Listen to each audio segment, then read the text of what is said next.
Buenos días, Fuchilora, ¿cómo estás? Muy buenos días, Javier, buenos días a todos. ¿Qué situación esta del juicio por el expediente Odebrecht? De la serie. ¿Qué tollo? ¿Qué clase de tollo? El tollo está en el Ministerio Público, que hizo un expediente cojo, incompleto, calimocho y torcido, para que no llegue a puerto esa nave. Y tollo en la judicatura. Resulta que el presidente de la Suprema Corte de Justicia, Luis Henry Molina, no se inhibió y se le había pedido la inhibición y ahora es recusado. ¿Por qué?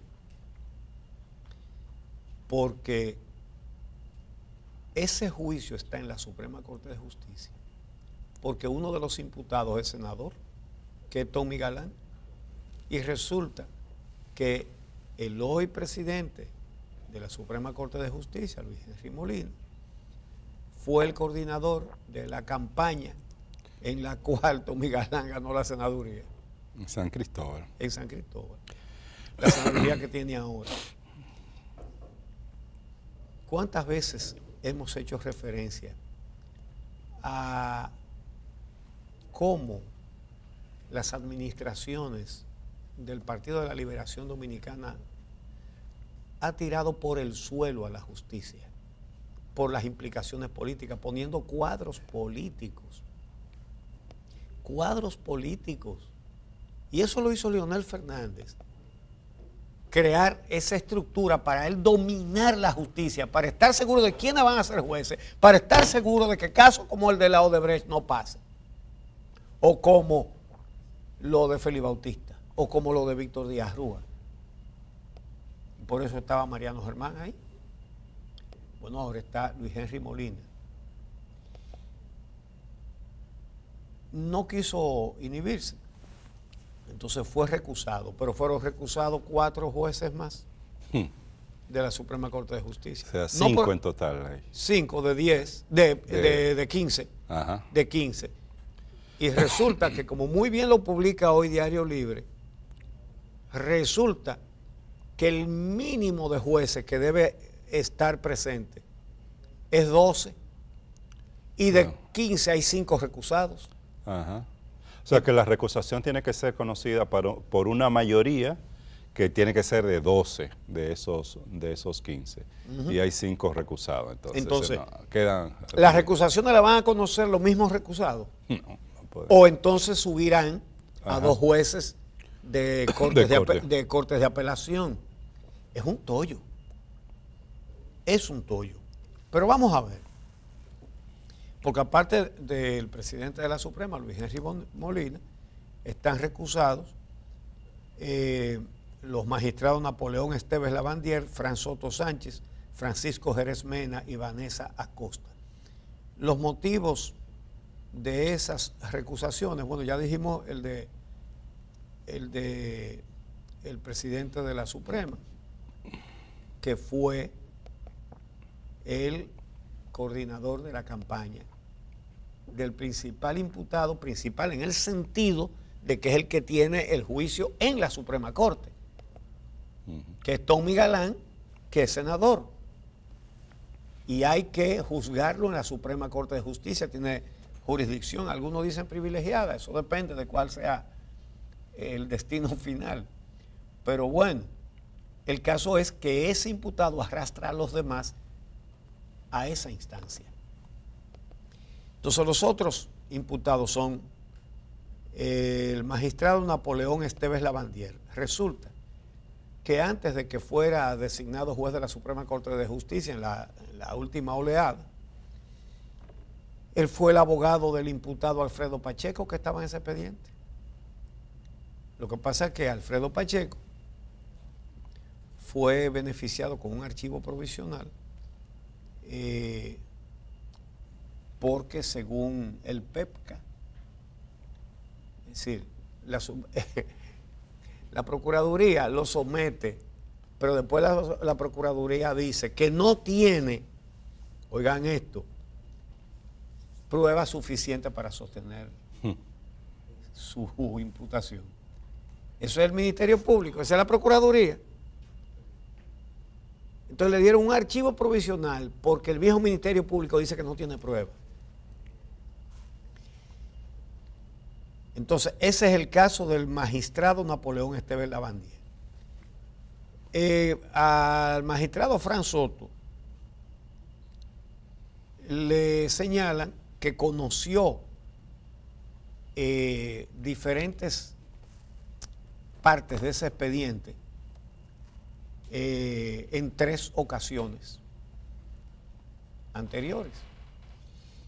Al juez Jerez Mena, que es el presidente de la segunda sala penal, que participó en una apelación, y a la jueza Vanessa Acosta, que participó en una oposición, es decir, que han visto antes el expediente.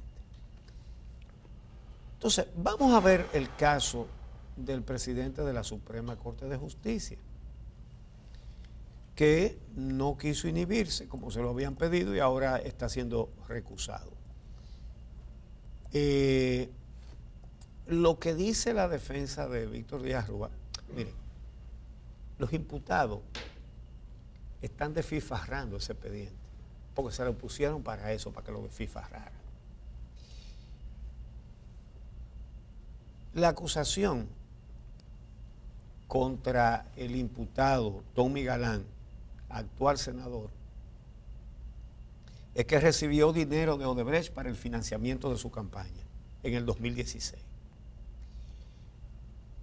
Y lo que dice la defensa de Díaz Rúa es que eso no le es ajeno al presidente de la Suprema Corte de Justicia, Luis Henry Molina, porque fue el coordinador provincial de la campaña de Tommy Galán. Es decir, que, señores, estas son cosas que la verdad es que esto no sucede en ninguna parte más que aquí. Lo que se está señalando es que ayer, en lo que hoy son presidentes de la Suprema e imputados, ayer fueron candidatos, ¿verdad? Y su coordinador es quien lo juzga hoy como presidente de la Suprema. Sí, estamos hablando de un político que se le acusa de haber recibido, el Ministerio Público lo acusa de haber recibido dinero de la Odebrecht para su campaña. Entonces, ese imputado tenía como coordinador de su campaña al que ahora es presidente de la Suprema Corte de Justicia. Eso es como cuando juzgaron a Félix Bautista y le dieron el archivo definitivo. Félix Bautista era en ese momento secretario de Finanzas del partido. Oiga, qué cargo de la máxima dirección del partido, ¿verdad? Y entonces a él lo estaban juzgando Mariano Germán, que ya no está en la Suprema, porque decidió no aspirar a seguir. Fran Soto, Mocoso Segarra, que tampoco está allá, pero Fran Soto sí, Hirojito Reyes, en fin. Y que ellos, como miembros del Partido de la Liberación de la Dominicana, estaban juzgando a un dirigente de la dirección máxima, que era Félix Bautista. A un jefe, a uno de sus jefes dentro del partido político. Claro. ¿A su jefe político? Claro. A su jefe político. Señores, ¿y eso? ¿Quién hizo eso? No, era secretario de organización. No de Perdón, de finanzas era Díaz Rúa. Perdón, ¿qué otro de los imputados? Exactamente, sí. ¿Qué otro de los imputados? No, era el secretario de organización. Es decir, después del presidente del partido, después del secretario general del partido, va el secretario de organización. Entonces, un dirigente máximo del Partido de la Liberación Dominicana estaba siendo juzgado por jueces que son sus subalternos en la política, en el partido. De eso es que estamos hablando. ¿Quién hizo todo ese tollo en su origen? Leonel Fernández. Porque Leonel Fernández promovió una constitución que él dijo: yo le consulté al pueblo Sí, pero cuando le consultó de quitar nunca jamás y de la reelección, los consultados, la 2/3 parte de los consultados dijeron no, déjeme ahí la reelección prohibida. Entonces dice, yo consulté, sí, pero hizo lo contrario a lo que dijeron los consultados. ¿Y qué hizo en esa Constitución del 2010? Pactada por su cuenta con Miguel Vargas, que también pactó por su cuenta. No fue un acuerdo de los partidos de la Liberación Dominicana y Revolucionario Dominicano, el pacto de las corbatas azules para hacer la Constitución del 2010.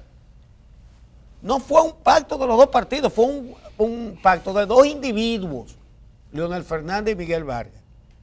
Que Leonel Fernández en ese momento era el presidente del partido, que lo sigue siendo, pero que no tenía un mandato. Él no consultó a ningún organismo de ese partido para hacer un pacto con Miguel Vargas para reformar la Constitución. ¿Lo hizo? No, no lo hizo. Pero Miguel Vargas es peor, porque tampoco consultó a nadie. Pero ni siquiera tenía la condición de presidente del partido. Él no era el presidente del partido. Su condición en aquel momento era la del candidato derrotado. Sí. Hoy ellos dos solitos decidieron pactar una reforma constitucional. ¿Y qué puso Leonel Fernández en esa reforma constitucional? Que él era el presidente, que en el Consejo de la Magistratura tenía que estar también el Procurador General de la República, que lo nombra el presidente. En ese momento era Leonel Fernández, en este momento es Danilo Medina. Y ya ustedes vieron lo que hizo Jean Alain Rodríguez con una juez que es este mismo caso de Odebrecht, con una juez honesta que le dijo, ese expediente se cae. ¿Y qué le hizo? Le tiró un aparato de espionaje atrás, pero un aparato de espionaje. Y bueno, hay fotos de los vehículos, de las placas y de los paquetes sospechosos que ella mandaba a oficina de abogados, que eran libros. Varios de ellos han dado el testimonio en este programa, como por ejemplo Cristóbal Rodríguez y Nácer Perdomo, que ella le mandaba libros. Eso eran paquetes sospechosos con fotografía, con todo. Lo que no pueden hacer, por ejemplo, con César el Abusador, porque con ese no han podido hacer todas esas cosas. Entonces, Leonel Fernández quería tener el control del nombramiento de los jueces y el control del Consejo de la Magistratura.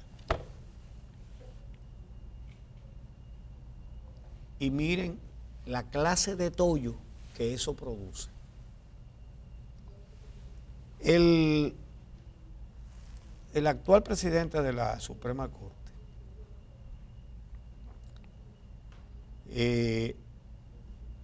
oigan los argumentos mediante los cuales él rechaza inhibirse. Dice él, no existe ni ha existido ni existirá elemento alguno que en buen derecho y en cumplimiento de la Constitución y las leyes pueda señalarse como causa que vulnere la imparcialidad o independencia que le compromete con la función judicial. Pero él está juzgando al senador que ganó unas elecciones en las cuales el hoy presidente de la Suprema Corte de Justicia fue el coordinador de la campaña de ese senador. Pero él dice que no hay ninguna causa que vulnere su independencia. Dice él, tengo la certeza de no estar afectado por ninguno de los motivos o causales de inhibición. Por lo tanto, mi decisión es no apartarme del conocimiento de este caso. Ahora, ¿qué puede hacer el presidente de la Suprema Corte? Si él alega que no tiene ningún motivo para inhibirse y participa, sus palabras solamente se pueden justificar si condena. Si condena, no hay otra manera de justificarse. Porque si él descarga ¿Tú me entiendes? Claro. La única manera que él tiene de justificar estas palabras que está diciendo hoy, que no hay ninguna causa para él inhibirse, es si lo condena. Si condena a su líder, vamos a decir, porque él era el coordinador de la campaña de Tommy Galán y Tommy Galán llegó a senador en esa campaña. Ganó la senaduría. Entonces, si él dice que él no tiene motivo de inhibición, debe ser para condenar. No puede ser bajo ningún concepto para descargar. Sí. Bueno, se ha convocado para el día de hoy la continuidad de la audiencia por parte de la Suprema Corte de Justicia con relación a este caso de Odebrecht. Este incidente, esta situación tendrá que ser conocida y, como tú decías, se requiere de una mayoría necesaria para que el Consejo Nacional, la Suprema Corte de Justicia, conozca de estas recusaciones. Y lo más probable es que al final entonces tengan que integrarse 2 jueces de Corte de Apelación y que estos jueces y el Pleno de esta Suprema Corte de Justicia conozca de estas recusaciones de estos 5 jueces, porque hasta que esta situación, este incidente no se aborde, pues este caso no podrá tener continuidad. Y es importante, como tú decías, Uche, que este proceso, que ya de entrada y de antemano ha generado mucho escepticismo en la población dominicana, por múltiples razones, porque es una investigación muy débil la que ha realizado y ha hecho el Ministerio Público, de que nadie está conforme, o muy pocos más bien están conformes con el hecho de que sean solo y exclusivamente esos,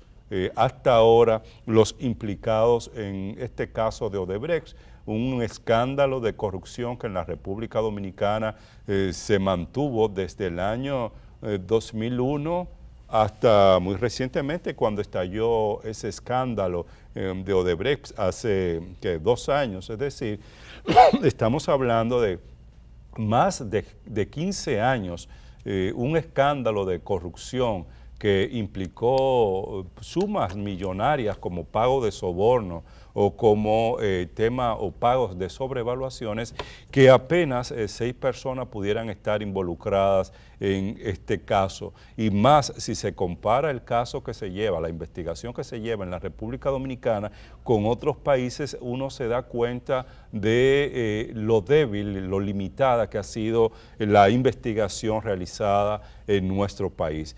Y todo eso ha generado esas dudas, esa poca credibilidad en esa investigación que ha llevado a cabo el Ministerio Público. Pero ni siquiera en este caso de una investigación limitada y con solo estos 6 imputados hay confianza en que el proceso pueda concluir de manera convincente, en el sentido de que de estos, quienes tengan responsabilidades, pues puedan pagar ante la justicia dominicana, porque obviamente por lo que ha salido como parte de la historia de cómo se pagaron sobornos, varios de los que están ahí, al menos varios de los que están ahí, no hay duda de que pudieron estar involucrados con el caso de Odebrecht. Ahora, no son todos, no son solo esos los que están, sino que faltan personas y faltan otros aspectos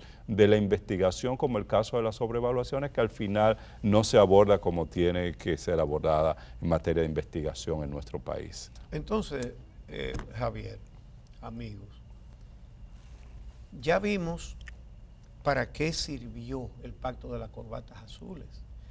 Recordemos que Leonel Fernández estaba promoviendo esa constitución y un hecho que yo no sé cómo que a mucha gente le ha pasado desapercibido, ¿no?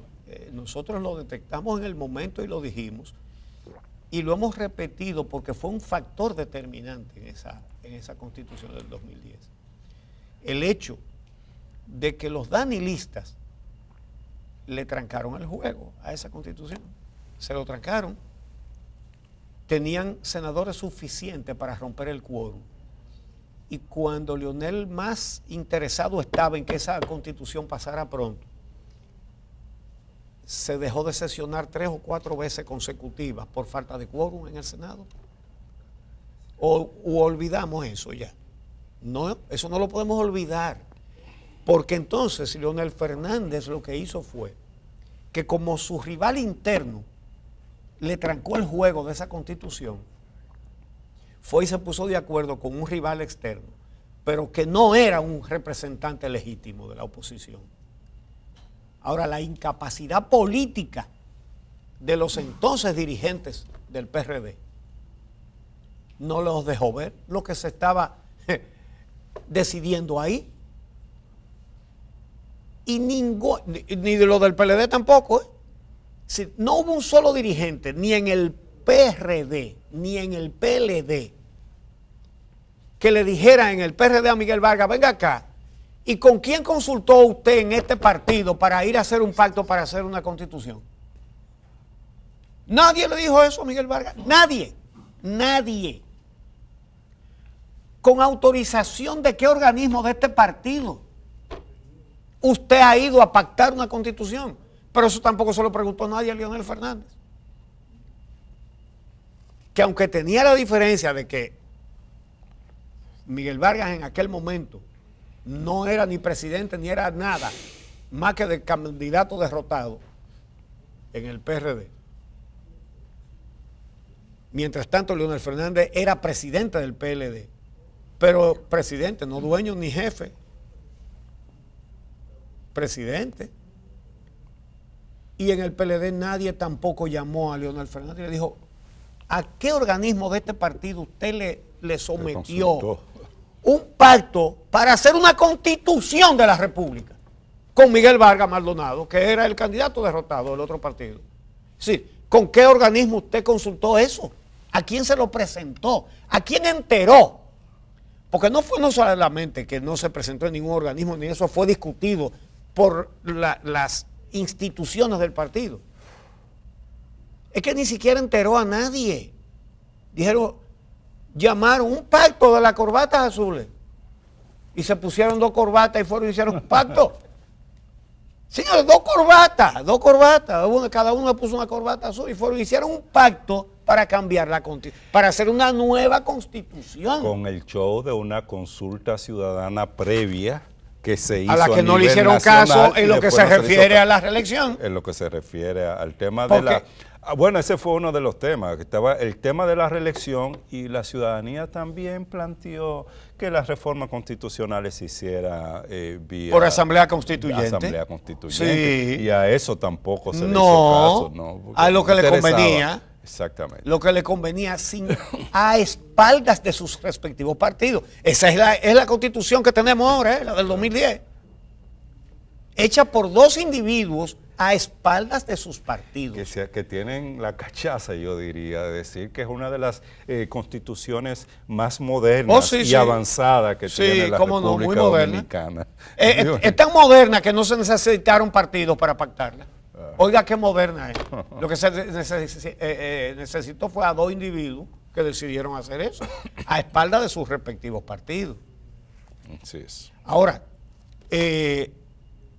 ayer que vimos a Félix Bautista, a Víctor Díaz Rúa, beneficiado con decisiones de una Suprema Corte de Justicia, integrada mayoritariamente en la sala penal, que fue la que tomó las decisiones, como corresponde, en su mayoría militantes, cuadros de ese partido, pero subalternos en el orden político, subalterno del imputado, que era Félix Bautista, y que era Víctor Díaz Rúa. Y hoy, ¿qué estamos viendo? Que el presidente de la Suprema Corte de Justicia,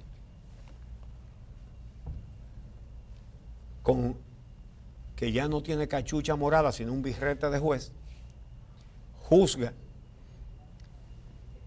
a el senador cuya campaña gananciosa, ¿verdad?, él la coordinó.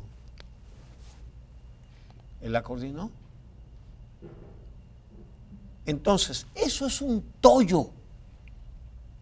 Eso es la institucionalidad rodando por el suelo. Y por eso es que decimos en este programa, y venimos diciendo y seguiremos diciendo,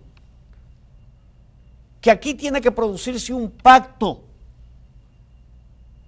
para la despolitización de la justicia. Que eso no se puede, es que no se puede. Fíjense ustedes que hay 5, de los 15 jueces de la Suprema, hay 5 recusados y se necesitan 12. Eso es un tollo. Eso es un tollo provocado por Leonel Fernández y por Danilo Medina, cada uno en su turno. Cada uno en su turno. Miren como por ejemplo ahora, como Danilo Medina quiere cerrar el paso a Leonel Fernández y no pudo postularse él mismo. Y hay que decir no pudo. No pudo, porque lo intentó hasta el último instante. No pudo. Y hay que ser justo, porque no se pudo comprar a los legisladores que se necesitaban del PRM. Porque hay que decirlo. Hay que decirlo. Porque era con eso que se contaba. Porque ellos mismos lo decían. Ellos mismos lo decían. ¿Cómo que se llama el que hablaba cada rato? Danilista. Sí, ese es. Él pidió Báez. Sí. Él pidió Báez. No, que toda semana estaban ya los votos. El pidió Báez pronosticó que ya tenía los votos, seguro. Cada domingo. Lo que pasa es que el pidió Báez es malo en pronóstico. Porque acuérdate que siendo director de la Defensa Civil, dijo un ciclón que no venía para acá y se metió de lleno. ¿Ustedes se acuerdan? Que no se abrieron los refugios porque él dijo que ese ciclón no venía para acá. Entonces, los pronósticos que él pidió Báez. Y después dijo que venía la reforma y se devolvió. Sí. Entonces, él pronosticó que el ciclón no entraba y el ciclón entró. Y pronosticó que ya tenían los votos para la reforma constitucional que rehabilitara a Danilo Medina para postularse. Y ese ciclón no entró. El ciclón que él dijo que iba a entrar, que él dijo que no iba a entrar, entró. Y el ciclón que él dijo que iba a entrar, no entró. De manera que los pronósticos del Pidio Báez son, óigame, terribles. Terribles. Entonces, por eso es que decimos que hay que fumigar a la justicia. Ayer entrevistamos aquí a Luis Abinader, el candidato, el precandidato del PRM, quien señaló, en eso lo está reiterando porque lo había dicho antes, pero para nosotros entendemos que es un tema que hay que tratarlo con todos los candidatos y con todos los precandidatos. ¿Qué usted va a hacer para devolverle la independencia a la justicia en la República Dominicana? Entonces, él había dicho que si él gana, el primer día él va a nombrar un procurador independiente. El procurador será una persona que no tenga lazos políticos vinculantes. Y ayer le expresamos, no es solamente el procurador, eso es importante, obviamente, pero no es solamente el procurador. Es que no debe haber un solo representante del Ministerio Público que sea un cuadro político, que tenga vinculaciones políticas con un partido político y menos con el partido de gobierno. Y entonces él dijo que lo que efectivamente él está planteando, que ningún representante del Ministerio Público, como lo hemos señalado aquí, desde el Procurador General hasta el último fiscalizador. Claro. ¿Verdad? Ahora, eso tampoco basta porque la justicia se compone de dos partes. ¿Ya llegó Franklin? No, no llegó. No, entonces, ¿por qué me está apurando? Oye, yo estoy haciendo un comentario aquí. Entonces, si Franklin Almeida estuviera sentado ahí esperando, ¿no? Pero él no ha llegado. No, pero es los compromisos comerciales que tenemos. Lo cual es preocupante porque este es un programa en vivo. No, él debería estar aquí. Debería estar aquí. Sí, qué extraño que no haya Ahora, llegado. ¿qué pasa? ¿Qué pasa? Que es que así no se puede hacer realmente. No solamente es el Ministerio Público, es la judicatura. ¿Qué vamos a hacer con la judicatura? Porque esos jueces están nombrados por un paquete de años. Entonces aquí habrá que hacer una reforma constitucional donde no se toque la reelección. Pero hay que hacer una reforma, una asamblea constituyente que establezca, que consagre en la Constitución que ningún juez puede tener militancia ni haberla tenido en los últimos 20 años, señores. Sí. Que lo consagre y que entonces elijan nuevos jueces que se ajusten y que todo lo que existen y que no tengan esas vinculaciones se queden, pero que el que tenga vinculaciones no se pueda quedar, porque no es posible. Es decir, tú estás hablando de que por primera vez en este país se haga una reforma constitucional pensando en la institucionalidad, pensando en la democracia, pensando en el pueblo, y no reformas constitucionales como la que estamos acostumbrados acá en la República Dominicana, de reforma para beneficiar a una persona en particular. Es decir, nosotros tenemos que lo que va de este siglo, que apenas tiene 19 años, en la República Dominicana se han hecho 3 reformas constitucionales y hay la amenaza de una nueva reforma a la Constitución, y el propósito fundamental de esas reformas que se han hecho desde la del 2002 con Hipólito Mejía hasta ahora ha sido la de que el gobernante que está en el poder se beneficie. Y hay que cambiar esa lógica, y por eso es muy importante la participación y la presión de la ciudadanía para que esas reformas se hagan en esas direcciones, que tengan como uno de sus componentes fundamentales el tema que tiene que ver con lograr una justicia realmente independiente, porque el lograr una justicia independiente tiene que ver con el tema de que cese la impunidad en los casos de corrupción, pero tiene que ver con otros temas fundamentales. Es decir, todos los escándalos y las situaciones que hemos tenido en la República Dominicana durante los últimos años, vinculados al narcotráfico, a la protección y la impunidad con que grupos del crimen organizado han estado operando en el país, tienen que ver con ese tema de una justicia que no es lo suficientemente autónoma, independiente y capaz de perseguir e investigar esos casos vinculados al crimen organizado, o el tema mismo de acceso a la justicia por parte de los ciudadanos, a una justicia eficiente, a una justicia pronta. Tiene que ver mucho también con todo eso, lo que hemos hablado. Entonces, en ese sentido, se requiere retomar lo que se intentó hacer a partir de la reforma constitucional del año 1994 y con la reforma iniciada en el 97 en el Poder Judicial en la República Dominicana, pero que se abortó por intereses particulares. La reforma en la cual tuvieron una participación estelar que hay que agradecerles. Leonel Fernández y Milagros Ortiz. Exactamente, a partir de la elección de la Suprema Corte en el 97. Claro, ninguno de los dos tenía la sartén por el mango, pero la actitud de Leonel Fernández fue diferente cuando tuvo esa sartén. Entonces ahí puso sus jueces, y a su procurador en el Consejo de la Magistratura. Y otra vez tenemos que decirlo, y hay que decirlo 100 veces si es necesario, la sociedad en gran parte fue cómplice, porque aquí cayó casi todo el mundo. Casi todo el mundo guardó silencio cuando él puso que en lugar de 7 miembros del Consejo de la Magistratura eran 8 con el procurador para el agregarse un voto. Pero lo peor fue que puso que si hay empate, que por eso que no se pone número pares en organismos como este, que si hay empate, entonces nada más hay un voto que es el de él. Eso está en la Constitución. El voto del presidente vale por 2. No, vale por todos. ¿Por qué? Bueno. Vale por todos. Porque él decide al final.